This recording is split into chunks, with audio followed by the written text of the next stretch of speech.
आशा करते हैं कि आप अच्छे होंगे, स्वस्थ होंगे और आपकी पढ़ाई मस्त चलती होगी।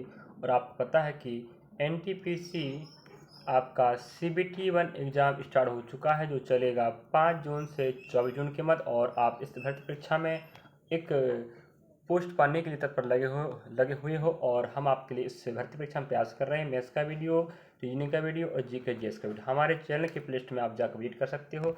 रेलवे भर्ती परीक्षा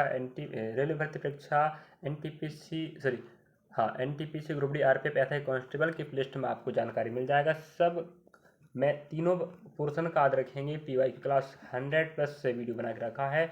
और फिलहाल तो हम पर डे प्रयास कर रहे हैं कि जीके जीएस का एनालिसिस कवर करा सकें, ठीक है, जिससे आप ये समझ पाओ कि एग्जाम का जो पैटर्न है जीके जीएस का वो किस प्रकार का है। इसके पहले भी हमने वीडियो बनाया, ध्यान रखेंगे, 5 तारीख के बनाया, 6 तारीख के बनाया। उसके बाद अभी हम 10 तारीख बना रहे हैं। 7 और 8 का नहीं, 7 और 8 अवकाश था, मुझे थोड़ा आदत नहीं, लेकिन 9 को एग्ज़ाम था, हम 9 का नहीं बना पाए क्योंकि कुछ समस्या था। हम 10 तारीख का पहला शिफ्ट कवर कर रहे हैं। आप लोग लास्ट तक बने रहिएगा और आगामी भर्ती परीक्षा और आगामी शिफ्टों में आपको 100% आपका सहयोग होगा। आप इन प्रश्नों से अच्छा कवर कर पाओगे नंबर, चलिए, और आप पैटर्न समझ पाएंगे। लेकिन चलते लास्ट तक बने रहिएगा। मानव तस्करी और जबरन श्रम भारतीय संविधान के किस अनुच्छेद के तहत कानूनी दंडनीय अपराध है? मतलब अगर मानव की तस्करी कर रहे हो आप या जबरन श्रम करवा रहे हो तो वो अनुच्छेद कौन सा है जो आपको दंड देगा? तो याद रखें, वो अनुच्छेद क्रमांक आपके पास है 23। याद रखें, यह प्रश्न पत्र में एक बार नहीं अनेकों भर्ती परीक्षाओं पूछ चुका और रेलवे का एक फंडा है। याद रखें, प्रश्नों का रिपीटेड करता याद रखें, ठीक है। चलिए, और एक्स्ट्रा फैक्ट आपको बताते हैं यहाँ पर, आप लास्ट तक बने रहें, देखिएगा। नेक्स्ट बताएं, 23 का कहता है जबरन श्रम नहीं करवा सकते, मानव तस्करी नहीं कर सकते। अनुच्छेद आपके पास 24 कहता है कारखानों में बच्चों के रोजगार पर रोक, मतलब 14 वर्ष से कम बच्चों को आप कारखानों में काम नहीं करवा सकते, दंडनीय अपराध है।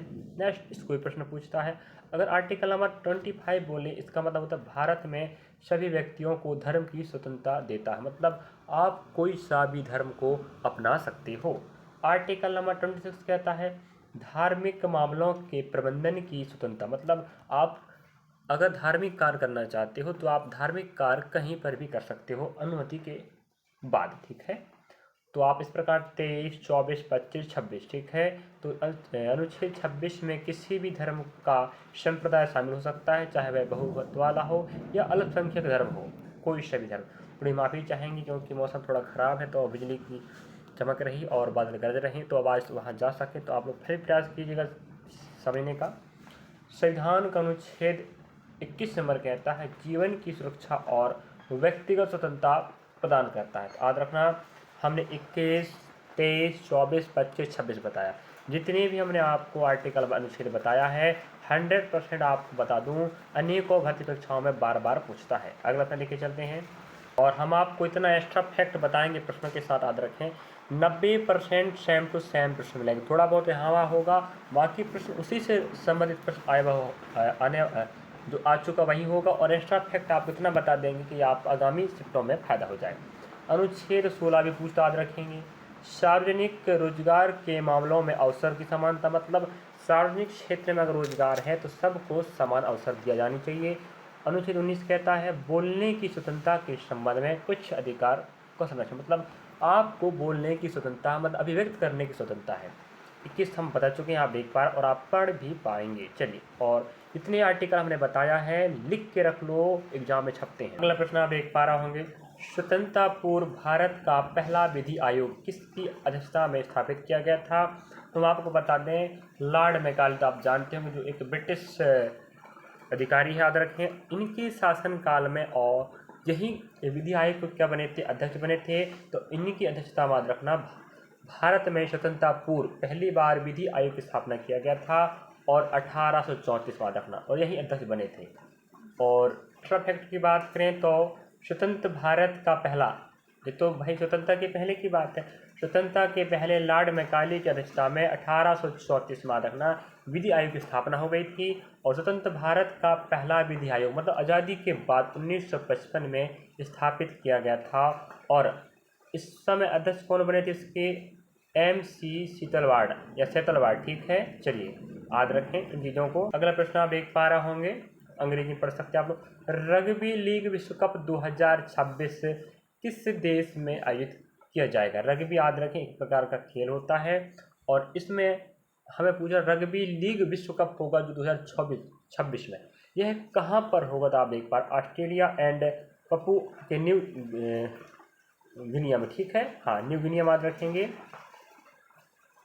तो दो जगह याद रखें संयुक्त रूप से 2026 का रग्बी विश्व कप का मेजबानी होगा। और आगामी तो प्रश्न बंद देख पा रहे हैं आप लोग, देखिएगा, भगवान विष्णु की लेटी हुई मूर्ति किस गुफा में है? तो याद रखें उंडावली गुफाएं जो भारतीय राज्य आंध्र प्रदेश के गुंटूर जिले में स्थित है। तो आंध्र प्रदेश के गुंटूर जिले में क्या स्थित है? गुंडावाली गुफाएं, यहीं पर विष्णु की लेटी हुई मूर्ति की प्रतिमा है। अगला प्रश्न आप देख पा रहे होंगे, तख्त ए बही बौद्ध मठ किस देश में स्थित है? और बौद्ध धर्म से संबंधित प्रश्न तो हर भर्ती परीक्षा पूछते रहते, याद रखें। हमें बोल रहा है, देख पा रहे हैं आप लोग, तख्त ए बही बौद्ध मठ किस देश में स्थित है? आप देख पाएंगे वो पाकिस्तान, याद रखें, ठीक है, पाकिस्तान में स्थित है। यह गंधार के सभी में बौद्ध धर्म के सबसे प्रभावी अवशेषों में से एक माना जाता है। मतलब गंधार आप पता है जो वर्तमान पाकिस्तान में स्थित है, तो गंधार में जो बौद्ध धर्म के जो आपको अवशेष मिले हैं उनमें से यह क्या है, सबसे पुख्ता या सबसे प्राचीन व सबसे प्रभावशाली अवशेष माना जाता है जो बौद्ध धर्म की उपस्थिति दर्शाता है। 1980 में यूनेस्को की विश्व विरासत स्थल में इसे शामिल किया गया, याद रखें, विश्व विरासत स्थल में 1980 में। अगला प्रश्न आप देख पा रहे होंगे, मैत्रक वंश के ध्रुवसेन के बाद सिंहासन पर कौन बैठा था?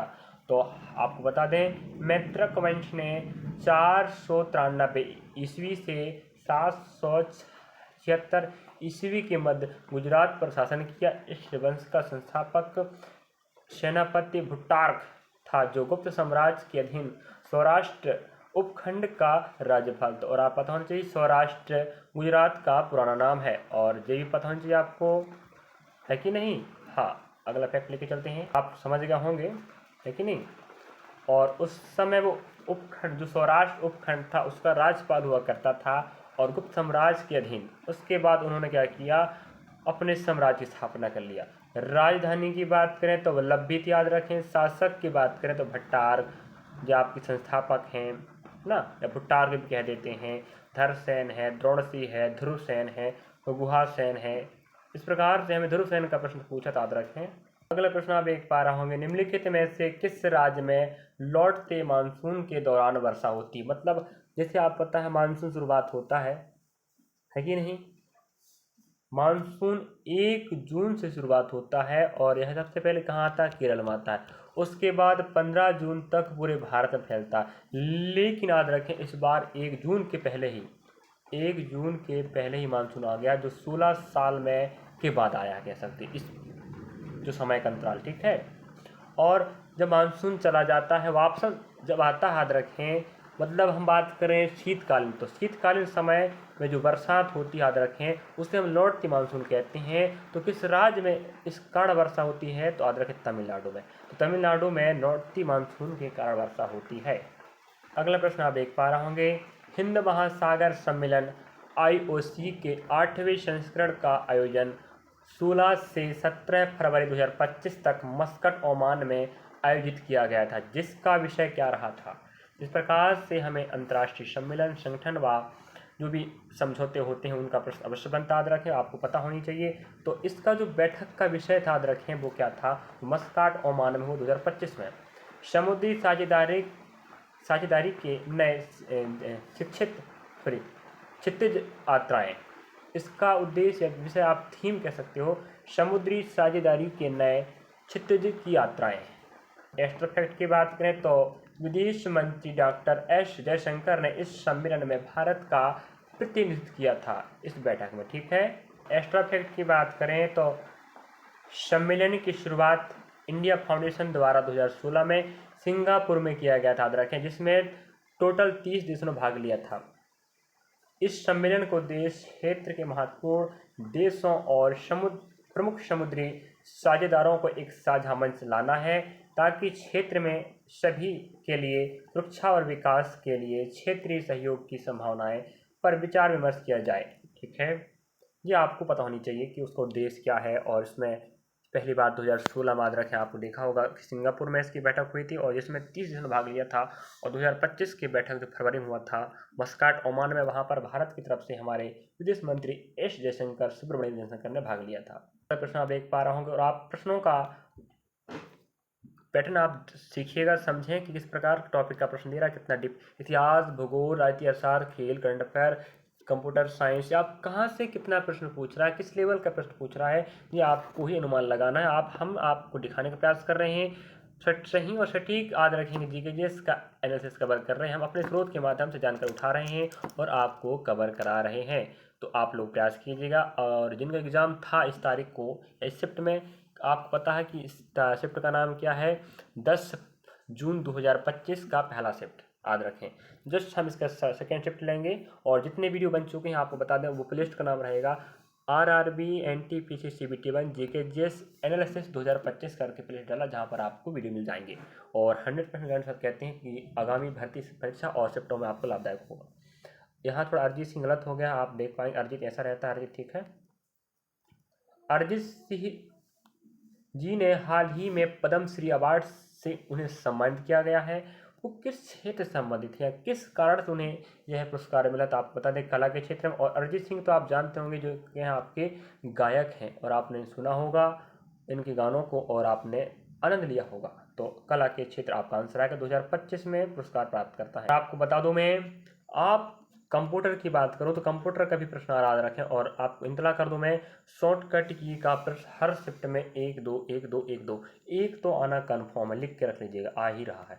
तो आप लोग शॉर्टकट की अगर आप कंप्यूटर किए होंगे माना जाए तो आपको याद होगा, नहीं याद तो आप पढ़ लीजिएगा, 1 नंबर आप आसानी से पका सकते हैं, क्योंकि हमें पॉइंट से बच्चे कट जाते हैं, बाहर हो जाते हैं। और एनटीपीसी का रेलवे की भर्ती परीक्षा है और रेलवे आपको पता है सेंट्रल जॉब है, तो यहाँ पर हर बच्चा चाहता है कि मैं इस भर्ती परीक्षा में सफल होकर एक पोस्ट पाकर रेलवे में जॉब करूँ। तो आप भी चाहते हो तो सुन लीजिएगा, मेरी बातों को समझिएगा और जो हम कह रहे हैं वो बात मानिएगा। Ctrl+P शॉर्टकट की कुंजी का उपयोग किया जाता है, तो आप लोग हमें बताइएगा, होमवर्क आपका, नहीं पढ़ोगे तो पछताना। नेक्स्ट आप देख पा रहे होंगे, MS पावर पॉइंट में Ctrl+M शॉर्टकट की उपयोगकर्ता को मदद करता है। अब हम आपको बता दें Ctrl+M को भी पूछा है, आप लोग आंसर बताएं। और आपको बता दूं मैं 5 ईयर प्लान, ठीक है क्या, 5 ईयर आपका प्लान का भी प्रश्न आ रहा है। तो हमें पहला और सेकेंड एग्जाम पूछे तो याद रखें, तो आपको बता दूं मैं, आपको पढ़ना पड़ेगा, 5 ईयर प्लान पढ़ लीजिएगा, प्रश्न छपेगा जिससे 100% गारंटी, क्योंकि एग्जाम को थोड़ा सा पैटर्न चेंज हो गया मतलब जो टॉपिक आते चल रहे हैं आप उन्हें पढ़ते चलें। दूसरी, पंचवर्ष योजना ने तीव्र औद्योगिकरण और सार्वजनिक क्षेत्र पर बल दिया, उसका उद्देश्य पूछेगा आप क्या बोलेंगे, तीव्र औद्योगिकरण और सार्वजनिक क्षेत्र पर बल दिया गया। और रही बात, इसकी रूपरेखा तैयार करने और नियोजन का कार्य PC महालनोबिस ने किया था। तो इसे अगर आप पूछा जाए कि किस मॉडल पर आधारित, आप क्या बोलेंगे, PC महालनोबिस प्रश्न बनता है, याद रखें एग्जाम की दृष्टि। और आप एक्स्ट्रा फैक्ट देख पाएंगे, लास्ट तक बने रहें तो आप सीख जाएंगे, हम प्रयास कर रहे हैं आपके लिए। इसने त्वरित संरचनात्मक परिवर्तन पर जोर दिया। इस योजना के तहत सरकार ने घरेलू उद्योगों की रक्षा के लिए आयात पर शुल्क अधिरोपित कर दिया और लक्षित वृद्धि 4.5% थी, जबकि क्या वास्तविक विकास दर अपेक्षा से थोड़ी कम रही, मतलब 4.27%। ठीक है, मतलब कहने का मतलब उसका लक्ष्य रखा गया था 4.5%, मतलब 4.5%, लेकिन 4.5% ना होकर वो 4.2% ही लक्ष्य प्राप्त कर पाया था GDP दर। और पहला पंचवर्ष योजना का भी प्रश्न पूछता, याद रख हमने दूसरा के बताया है। प्रथम पंचवर्ष योजना ने भारत में आर्थिक विकास पर जोर दिया। इसे भारत के प्रथम प्रधानमंत्री पंडित जवाहरलाल नेहरू ने भारतीय संसद में प्रस्तुत किया था। एक युवा अर्थशास्त्री KN राज ने तर्क दिया कि भारत को पहले 2 दशकों के दौरान धीरे धीरे विकास करना चाहिए। ठीक है, ऐसा कहा उन्होंने। और रही बात, यहाँ पर आप थोड़ा सा ब्लर होता हो तो सुन लीजिएगा, इसने मुख्य रूप से कृषि क्षेत्र पर ध्यान दिया और जिसमें बांधों और सिंचाई में निवेश शामिल था। उदाहरण की बात करें तो भाखड़ा नागल बांध की बात करें, इसी योजना के समय उसका गठन हुआ था, निर्माण हुआ था। और भाखड़ा नागल बांध आप पता है जी कहाँ पर, पंजाब में, ठीक है। इसी प्रथम पंचवर्ष योजना में इसको गठित किया गया था, निर्माण। एक प्रश्न और बनता है कि यह हेरोल्ड डोमर मॉडल पर आधारित, याद रखें, और इसने बचत बढ़ाने का अधिक जोर दिया, मतलब कम पैसा में विकास कर सके, इनका कहना था आपके हेराल्ड डॉन मॉडल। तो पहली योजना याद रखेंगे 1951-56 के मध्य, फिर आएगा आपका 56 से 61 के मध्य। इस प्रकार से पहली का अवधि, सेकेंड का अवधि याद रखें।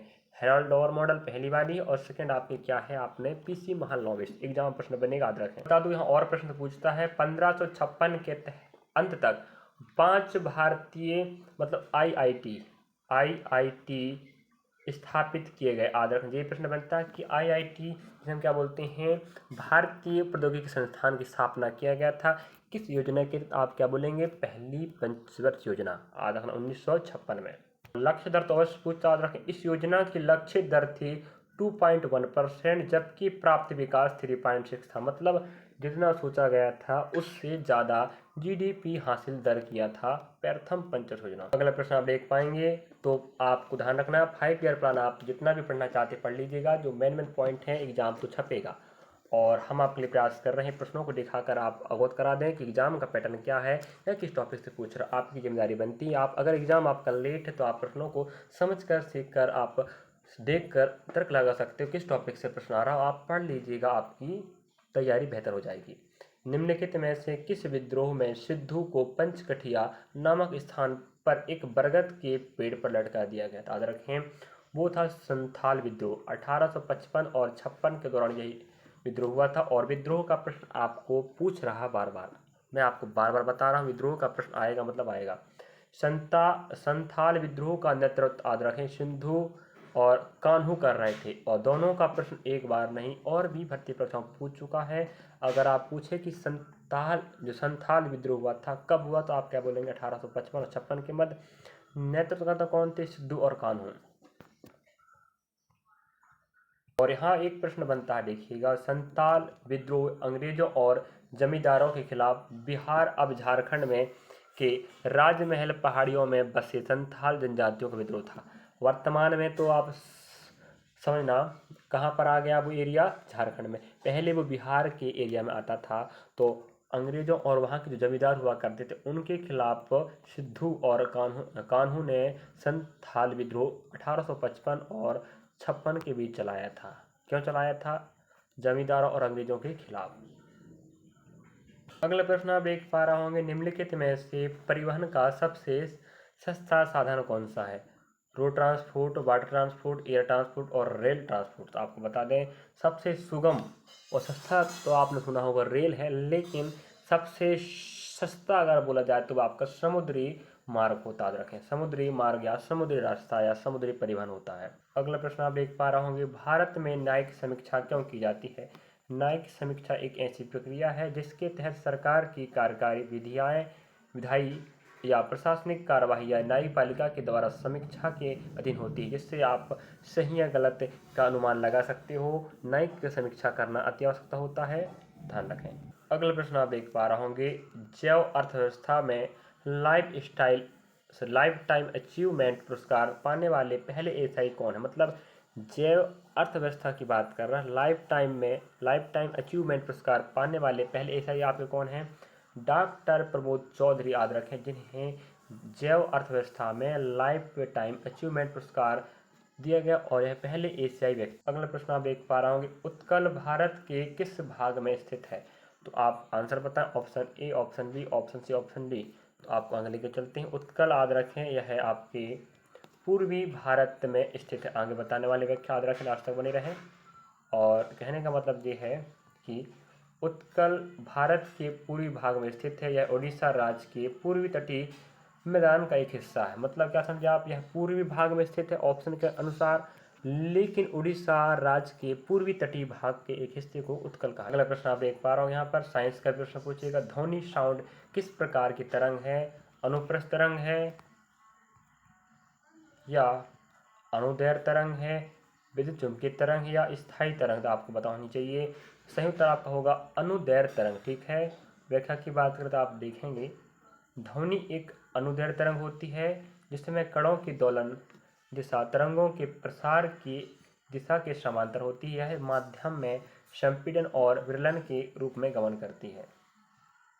यहाँ पर प्रश्नों का समाहार समाप्त होता है। जितने प्रश्न हमें मिले या हम कह सकते हैं हमारे अकॉर्डिंग जितने हमने स्रोत के माध्यम से प्राप्त किया उतने वीडियो में हमने आप समझाया दिखाया है और आप समझ गए होंगे। और आपको बता दें 100% सही व सटीक है और हमने विश्लेषण के साथ आपको व्याख्या सहित बताया है और प्रयास कर रहे हैं आपको ऐसे ही कवर कराएंगे नेक्स्ट पार्ट।